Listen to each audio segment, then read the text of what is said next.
ଏବେ ଶୀତ ଦିନରେ ମିଳୁଛି ବଢ଼ିଆ ବଢ଼ିଆ ପାଳଙ୍ଗ ଶାଗ। ଚାଲନ୍ତୁ ଯିବା ଆଜି ଦେଖିବା ପାଳଙ୍ଗ ଶାଗର ଗୋଟେ ରେସିପି।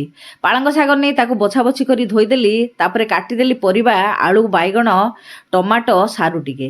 କଢ଼େଇ ଗୋଟେ ଗ୍ୟାସ୍ ଦେହରେ ବସେଇ ତା ଦେହରେ ଦେଇଦେଲି ତେଲ, ତାପରେ ଦେଇଦେଲି ଫୁଟଣ, ତାପରେ ପକେଇଦେଲି ପିଆଜକୁ।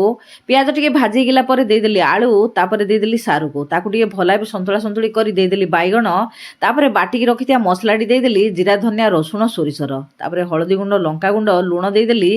ତାକୁ ଟିକେ କଷି ଦେଇ ସିଝିବା ପାଇଁ ପାଣି ଟିକେ ଦେଇକି ଛାଡ଼ିଦେଲି। ଟିକେ ସିଝିଲା ପରେ ପରିବାଟି ପକେଇଦେଲି ପାଳଙ୍ଗ ଶାଗକୁ।